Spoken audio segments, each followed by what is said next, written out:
Hello YouTube. I'm a keen fan of Motorbob.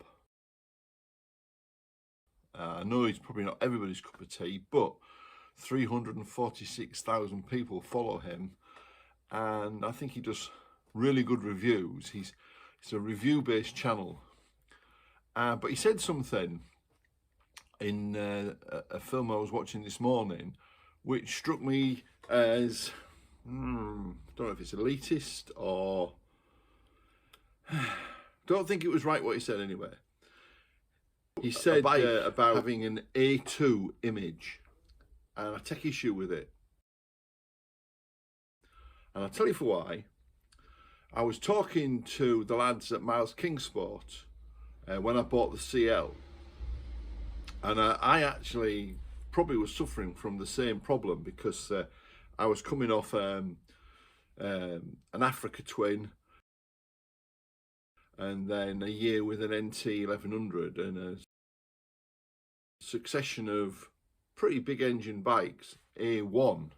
But because of my, ability, age, and several other things, I wasn't getting on with them.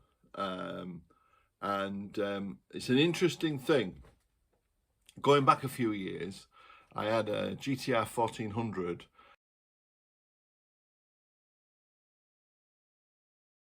and a VFR 1200.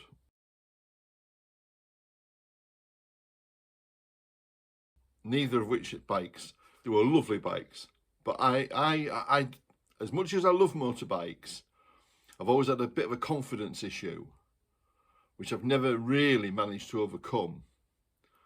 And in the end, I did something which I've now done twice. I got rid of the VFR 1200 and I bought 600 Hornet.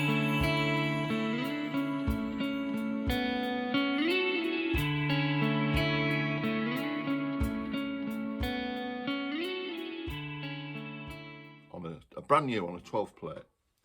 And the moment I got on it, my confidence came back and the riding experience improved, and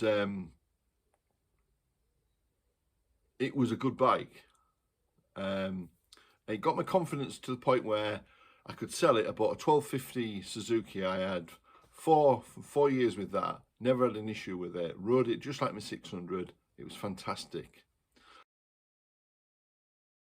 And then we went through a 750 sporty bike, a GSX 750F, and me little 250, and then I got a bit of money left me and ended up with an Africa Twin, and I rode the Africa Twin pretty good until I fell off it. And then my confidence just went again and it never come back. And I thought, though, maybe it's the height of it or whatever. I didn't listen to myself, to me thinking, and I swapped the Africa Twin for its road-going brother, the NT 1100. I had exactly the same problem. I had an enjoyable year with it, but never got my confidence with it. It was very obvious, never did. So I sat down and had a think about it, and I thought, I know what I'm going to do. I'm going to buy an A2 bike, and I'm going to get my confidence back. And the minute I got on the CL 500, back it came. So that's one issue about the A2 bikes. For some of us, they're confidence inspiring. But the other thing is, and this is the talk with Miles Kingsport, because I've gone off track a bit. They said, without the 125 cc's, the scooters and the little 500s, they'd go out of business. And Andy said, some of these bikes will sit around in his showroom, Graham, and I have nightmares about them. And he said, and I'm sure, this is me now, I'm sure that a lot of these companies that have gone bust or are going bust is because their inventory's packed to the gunnels with stuff that's being forced on them by the big four, or their inventory's carrying too many bikes that aren't sellable. Everybody aspires to them, but when they see the price of these things, I mean, a new Africa Twin, it's south of 14 grand, just for a basic model. And they try to kid you that the Africa Twin is the same as a Transalp. They're not. They're totally different bikes. I've ridden both. There's no comparison. But I'm not saying that Transalp isn't a good bike, because it is. It's a very good bike. So I am never negative about any motorbike. I don't care where it's made or what it is. They all have something good about them.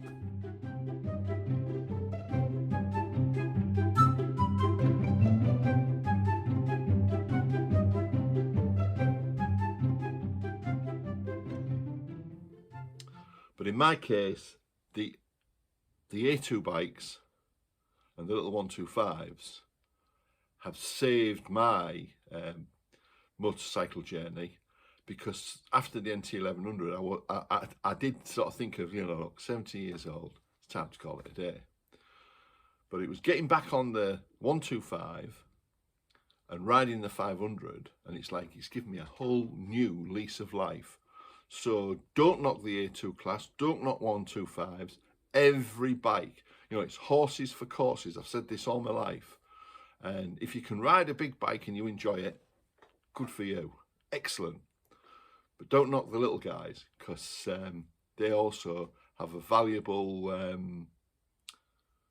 a value to offer to the motorcycle community. And the thing is, as we're getting older, the motorcycling population tends to be getting older. I mean, in our group, for an example, we're the group I ride in, there's 3 of us are over 70, there's 1 that's 50, and the youngest in the group is probably in his mid-30s. But you don't, I mean, like in my age, in the 1960s, 70s, everybody wanted a motorbike. I was the odd one out. I got a Mini.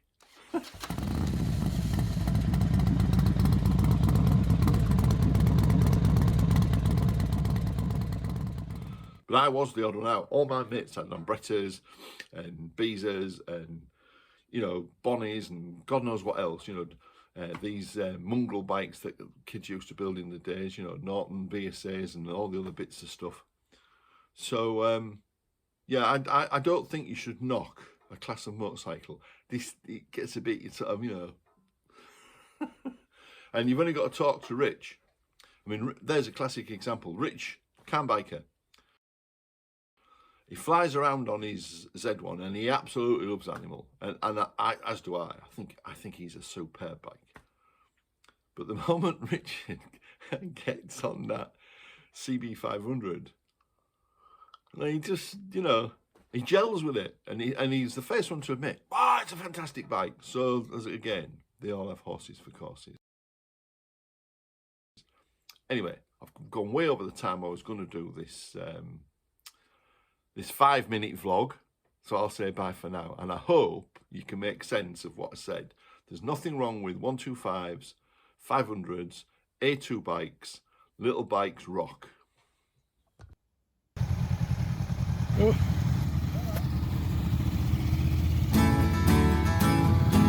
There goes Graham on the mighty CL.